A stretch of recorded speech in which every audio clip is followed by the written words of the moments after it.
Bienvenidos, bienvenidas a Conexionistas. Hoy tenemos un tema muy interesante. ¿Por qué? Porque es algo que ha venido ocurriendo pues prácticamente más de un año. Estamos hablando de la guerra en Ucrania y todo lo que está sucediendo allá en Europa Oriental, las ex repúblicas soviéticas. Pero lo que sucedió con este intento de golpe de Estado, estamos platicando ahorita con Jason porque tiene todas esas características de lo que un general que puso ahí a temblar, no sé todo lo que ocurrió, la verdad es muy difícil, muy complicado explicarlo. Y para eso, bueno, pues tenemos un especialista, un experto, John Smart. Él es experto en temas políticos y sobre todo especialista en los exestados soviéticos. Invitado de lujo conseguiste ahora, Edgar, ¿cómo estás? Amigas, amigos de Conexionistas, hoy nos acompaña Jason Smart, como bien dijimos, habla ruso además, entonces, y ucraniano, entonces Sí, no sé si hagamos eso, no podemos llegar a ese nivel, vamos a hacer la conversación con él en inglés porque hay mucho más conocimiento y para tener más fluidez sobre el tema, sí. y le demos la bienvenida a Jason. So let's begin, Jason, with the first, let me put it this way, if you are not living in the US, if you are not living in Europe, it seems like all these Russians affairs looks very distant, looks like a piece of amusement. Let me put it that way. And I'm not sure that we should, take that vision as granted. I think it's more complicated than that. And when these cop attempt happened, everybody, let me put this way: the public opinion in those countries seems like it was the beginning of the end of Putin. And finally, the big bad boy of the world, is going to face some kind of justice, and then nothing happens. So thank you for being with us. Thank you for connecting with us. So from your perspective, from everything what should be what we need to take care about, consider to understand what really is going on in Russia and with this competent. Jason, thank you very much again. Sure. Thank you so much for the invitation. The reality is that Russia has become significantly destabilized by these events.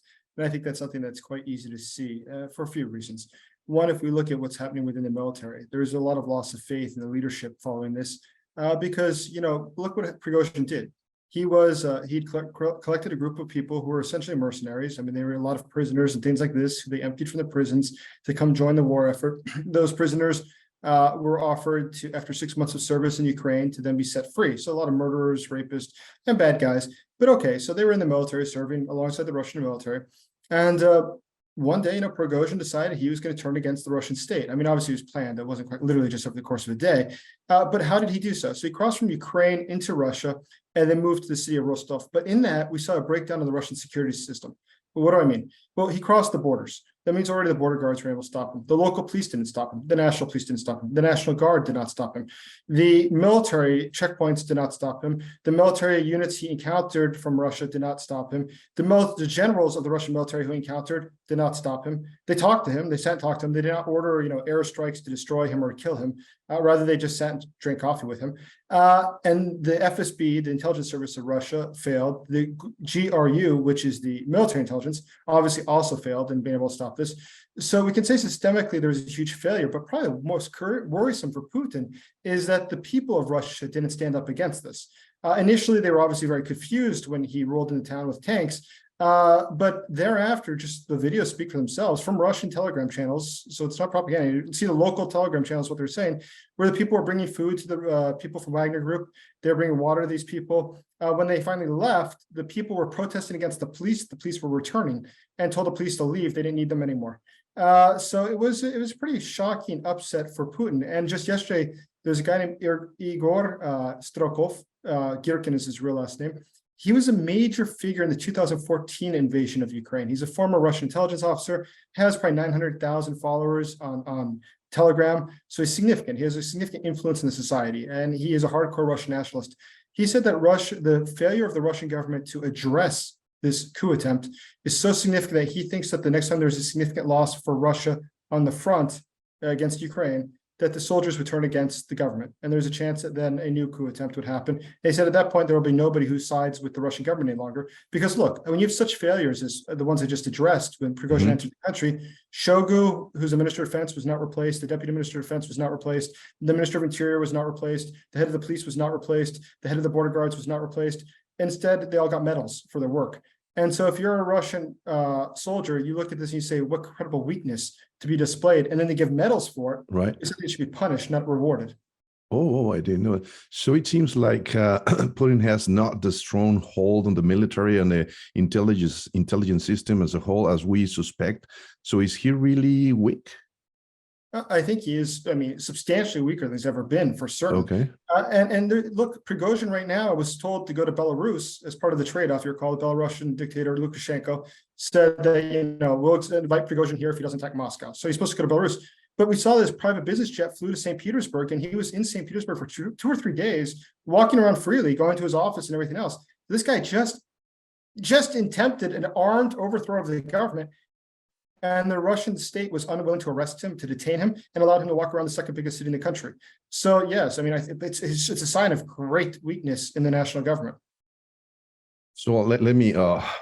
So in order to Putin to maintain his leadership in that way, so basically what he needs is to I don't know, to feed his power is money, its allies, it's what is the source right now for Putin? You know, looking forward to what the future holds, the source of the power. I mean, it's what is it? If he's trying to, you know, he's stumbling right now.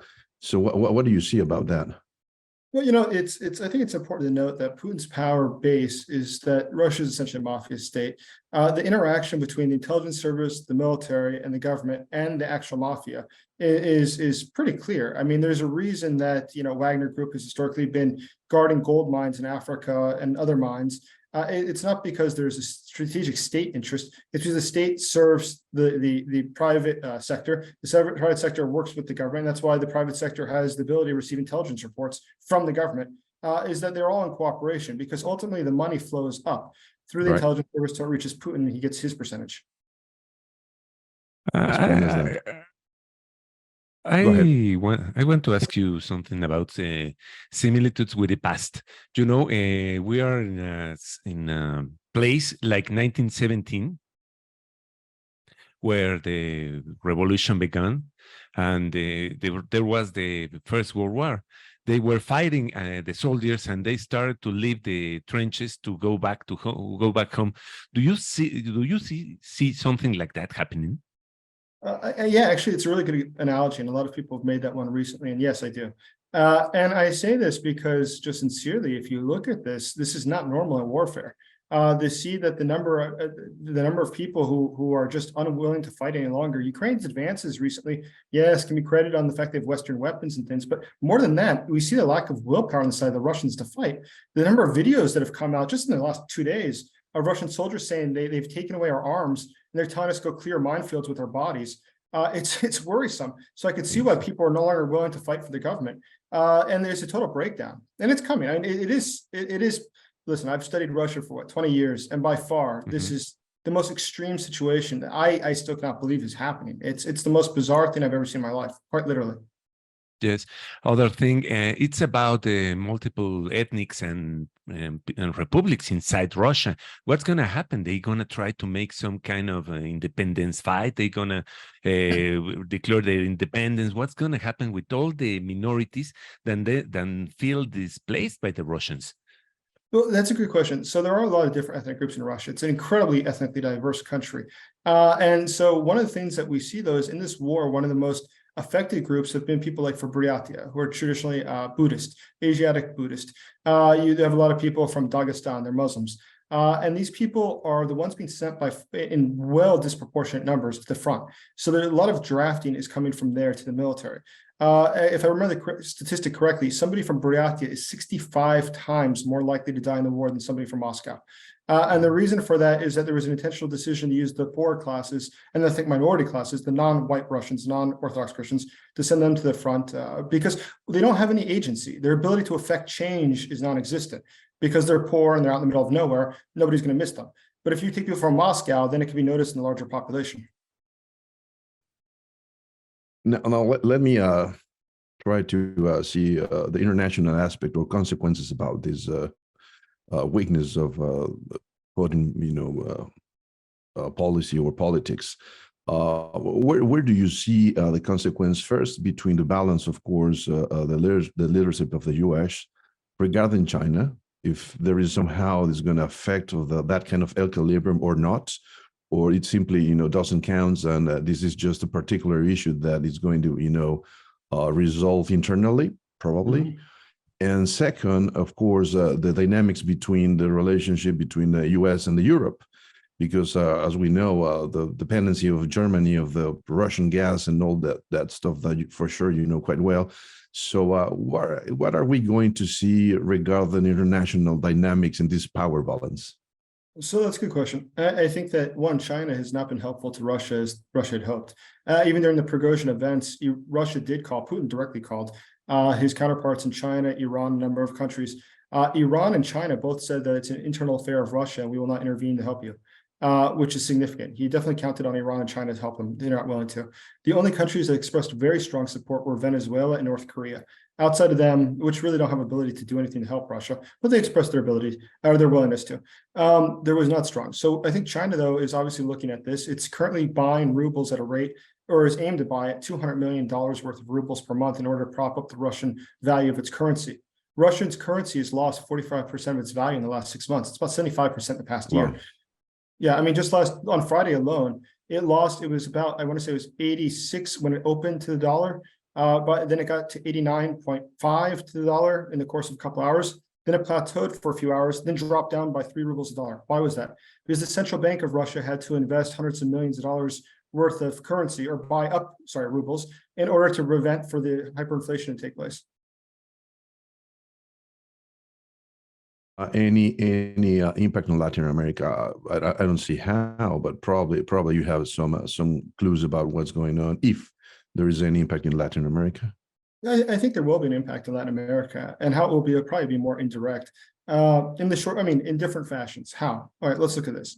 So in terms of states in Latin America, Venezuela, for instance, uses Wagner as one of the security organizations they have protecting the regime there. If Wagner Group no longer exists or pulls out, it's going to destabilize. It could be destabilizing. I cannot promise. It could be destabilizing of the Maduro regime, in which case that could have a significant effect in the country. In the same way, the Russian security state is able to provide a lot of different security infrastructure for other countries, whether it's Iran or Cuba. And those countries, if they no longer have that supply of assistance, it would definitely be something that could destabilize the countries. Now, let's look secondarily to that. Oil prices. So Russia's been selling a lot of its oil recently. Now that, by the way, oil and gas is virtually not bought anymore from Russia in Europe. I think in Germany used to be the biggest buyer. I think it's only about 5-6% of its gas is coming now from Russia. The rest is coming from other sources. So where is this going? So India, for instance, has been a huge buyer, but India is reselling it. And what's very funny about that is Russia had the demand that had to be bought in rubles in order to prop up their currency. India has kept the money in their banks, and they have not released it to Russia because Indian law says you cannot take that much money out of their banks because with destabilizing the Indian economy. Okay. So they're having more economic problems with that as well. The case of China, the Chinese are willing to give $200 million a month. It's cheap for China, really, because they realize ultimately they're making the regime dependent on them. What trade-off China will get in the future, I'm sure there's going to be many. I'm sure there's going to be very many, because China historically has worked that way when a country has weaknesses. If we look at the Belt Initiative, in the case of Belt and Road Initiative, globally, whether it's in Latin America or in Africa, I think they're probably heading the same direction with Russia, which is that they're going to allow them to get credits or to build things for them or help them with infrastructure in the short term, with the goal of long-term having greater ownership within the country. Okay. My big question right now is what's going to happen in terms of power in Eurasia? For years, for centuries, Russia has been the one of the biggest powers. Now, if it falls down, what's going to happen? Who's going to take it? China, India? What's going to be the next big power in that place, in that side of the world? Assuming that Russia stays together, and I think there's a realistic chance that Russia breaks apart, especially the republics that have died to break away for a while, especially Dagestan, Chechnya, a lot of the Muslim republics. I think we were the first ones to go. Siberian republics that produce oil. They are subsidizing all of Russia in these states, they're called oblast, which are like provinces, that have populations of, let's say, a couple 100,000 people, yet they're producing a massive percentage of the GDP of Russia. So if they were to become independent, those people will be living like the people in Dubai, why would they possibly want that money to keep going to Moscow and St. Petersburg to subsidize the national government? It's not in their interest. It's better that's locally controlled. So there's an economic reason that people would seek to fight against that. But let's look at another factor here. In Russia, like the Wagner Group is called a private military company, right? In Russia, there's 37 private military companies. This is incredibly destabilizing that Putin has decided to give away the monopoly of violence, as it's called in political science. That is, that the government has the ability to control violence or power within its state borders. He's given that away. Now, 37 of these groups exist. These groups are controlled by oligarchs. That was his decision to allow oligarchs, vis-a-vis companies or anything else, but they're oligarchs, to have private military companies that are armed like a normal military. Their ability to begin fighting with each other over resources is significant, especially when we talk about oil fields and things like this, gold fields, steel production. And if they do start fighting, obviously those who currently have various industries in Russia, which were generally state-owned in the Soviet period, then were privatized in the 90s, those people that don't have private militaries will lose them once there's a change of power, because only due to their friendship with Putin and hence their cooperation with the intelligence service, they're able to maintain them. But once private militaries come and say, this is our business, give it to us, you can't do anything to stop them. They have a military. They'll kill you. They'll take it. Don't worry. So it's over. So there's going to be a shift in the political leadership within Russia and the oligarchical class. How that plays out in the long term is hard to say, but I could say for sure that anyone who comes to power would have to look at a couple factors. So one is legitimacy. If I'm the oligarch who kills Putin, let's say, and takes power, what makes me the legitimate leader if the other guy is saying he's the legitimate leader? And there's two factors I think that are going to be the most important. That's very interesting. The first factor is going to be whether or not you control the nuclear arsenal. Because the United States, Europe, every country really is going to say, who controls the nuclear weapons? Because if you don't control those, what power do you really have? And what does the West or any other country really worry about more is that those would get sold off to Syria or whoever. So they want to control that. But secondly, to have legitimacy, you would have to go along with some basic prerequisites. And one would probably be ending the war in Ukraine, simply because once the West has invested now over $100 billion into Ukraine, it won't just give up and say, continue fighting the war. If you want to be legitimate, you'd have to end the war there, which I think that anyone that comes to power would be willing to do because the war has become increasingly unpopular. I cannot let you go before trying to understand the impact this in the domestic politics in the U.S. because Russia has been played in these political wars, especially with the Biden administration, and then with the first with the attack to the President Trump, with the relationship with ties with Putin and all that stuff administration. So as complex as you this complexity you've been clear for us, and this is an oligarch game, and that's very interesting to understand what's really going on in Russia. So where do you see this Russian affair affecting domestic, especially with this presidential election in the next months? So where do you see the Russia affair? You see affecting enough one of the political parties, or it's going to be used, or it's too complex to get to be used as a card to affect my opponent? It's a good question. So I think that it depends. It depends on what happens in Russia. If there's a significant destabilizing event, it could become the central, one of the top issues of the election. Especially once again, if the nuclear arsenal gets lost, that would be a significant issue in the campaign. Now, let's imagine something different, though. Let's imagine that, in the war in Ukraine continues and something, for instance, the Zaporizhzhia nuclear power plant has been mined already to explode by the Russians. If they were to detonate that, that would probably call the NATO countries to then intervene, which has already been promised. If they did intervene, that would make the entire U.S. election campaign about that. They become the central issue. Support for Ukraine remains very strong in the U.S. Support against Russia remains very high. And so I think that realistically, all the candidates, with perhaps the exception of Donald Trump, will have a position that's opposed to Russia just because the public sentiment in the U.S. is so strongly opposed to Russia that it would not be advantageous for really anyone to support Russia. Okay. Sure. My last question will be, from your knowledge, from your side, from all you see, who's going to be the protagonist? Who, one person, one group of persons, who's going to be, who we as spectators have to be watching to see what's going to happen? Who's going to be the next, the people who we have to be very, how to say it? Aware of? Aware of, exactly. In the U.S., I think that the reality is this. There's two important factors that are worth mentioning. is that in the Democratic Party side, Biden, because he is the current president and he is running for re-election, he won't face any serious challengers. So he is going to be the candidate for the Democratic Party. The Democratic Party has enough money and power to make sure that no one else is able to rise up. But second to that is that in the Republican side, Donald Trump, unfortunately, has enough support to be able to win primaries in any state. Because to win a primary, remember, you don't need, there's perhaps 16 candidates for president. You don't need to get 50% of the vote. You only have to have the biggest percentage, so a plurality. So he could realistically, he has about 35% support in the Republican Party. So if he gets, 25 or 35% in all the primaries, his opponents are only going to have not more than 20%. So he would win the primaries very strongly and would be the candidate from the Republican Party. And all polling indicates that he would have a very good chance of beating Biden. Now, let's exclude him, though, from that. Let's say that Trump is not the one who's the candidate. He has a lot of ongoing legal problems. There's an important factor that I would mention that is worth remembering. So in the 2016 elections, Donald Trump entered, and a few weeks into it, he was in the 8th place. There were 16 Republican candidates. And in the 15th place was Ted Cruz. At the end of the election, obviously, Donald Trump was in first place.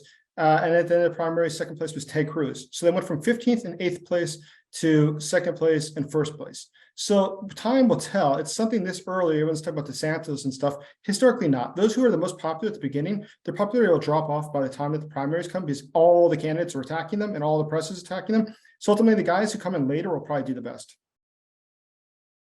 Okay, and who would you say is the protagonist in Russia and Ukraine? In the case of Russia, listen, in the case of Ukraine, I think it's much more straightforward. There's not elections in Ukraine. By constitution, they cannot have elections while there's a state of emergency. And obviously, the significant part of the country is occupied or at war. So they're not having elections for until this is over with. With that being said, President Zelensky does have support of about 91%. So that's not, there's not, in the parliament, there was no one who was against it. And there's a lot of different political parties in the parliament, none were opposed to it. But secondly, and just think about the logic of it, would you really want candidates to be attacking the president in the middle of a war while the country's being invaded and saying he's doing this wrong, he's doing this wrong? No, it doesn't help anyone. So it would just divide. So it does make sense. And I'm very democratic. I don't like delaying elections, but I understand the logic.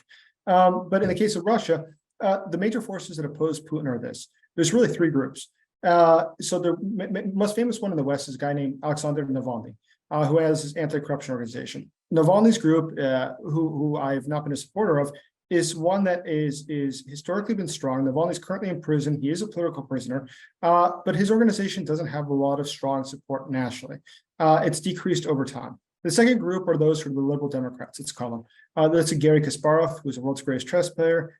These are people like Mikhail Khodorkovsky, who started Gazprom. And these guys, they are popular. They're very intellectual. They've all emigrated to Israel, the US, other countries because of Putin, obviously. As have all of Navalny's team. Well, Navalny's the only one still there and he's in jail. So the third group, though, are the more radical groups. So those are the groups that are engaged in domestic terrorism today. Those are the ones that are blowing up the train stations, setting fire to the oil refineries and things like that. Those groups, I think, are unlikely to come to power. They're destructive forces. So who's more likely to come to power? Realistically, I think it's most likely to be an oligarch would come to power due to an agreement with various intelligence officers to turn against. When you have a coup, there's always something you need to achieve. So you need to get the full support, you would hope, of the intelligence service and the military, at least one of the two, but definitely like one of those two. If you don't have that, right, you don't have anything. And so I think that whoever comes to power would have to have that negotiation. It would appear that Prigozhin did have that with a lot of the Russian military, not all, but a lot of it. The head of the Air Force is now in jail, as is his deputy, for state treason. So it looks like for working with Prigozhin. So I think that whoever comes to power would have negotiated internally to make sure that they have that power so they can suppress anyone else that seeks to come to power. And Jason, finally, to understand in the future what's going on in Russia and Ukraine, of course, we have to follow you in Twitter. And what other recommendations or source of information that you can put on the table? Because it's very easy to get lost in all these, tweeters, false truths, and all that we already know. So what do you recommend to understand? Any book, any author, any columnist, any journalist?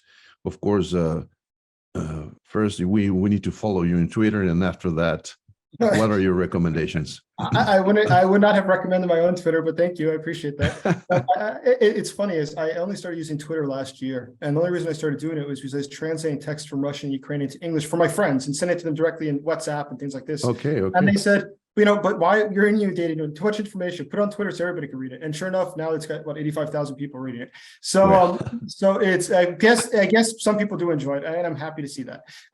So I would suggest, listen, KyivPost.com, KYIV post.com. Why?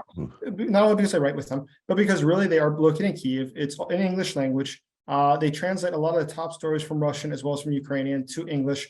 It is quite fair. I don't think it's got a huge bias. I mean, obviously it's not supportive for Russia, but I think the analysis is very sincere. When there's a loss, it explains why the Ukrainians have lost. And it's a very good analysis. And it's in English. And it's not written at an elevated level of English. It's written at the USA Today level of English. Okay, perfect.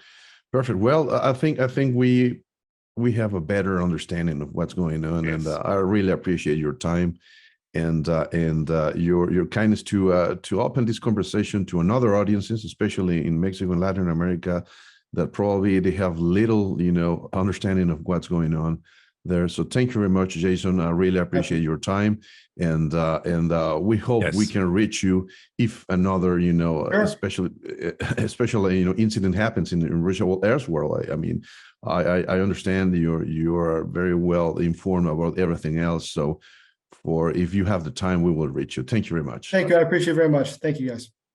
Thank you, Jason. And could you give us your Twitter account, please, to follow you?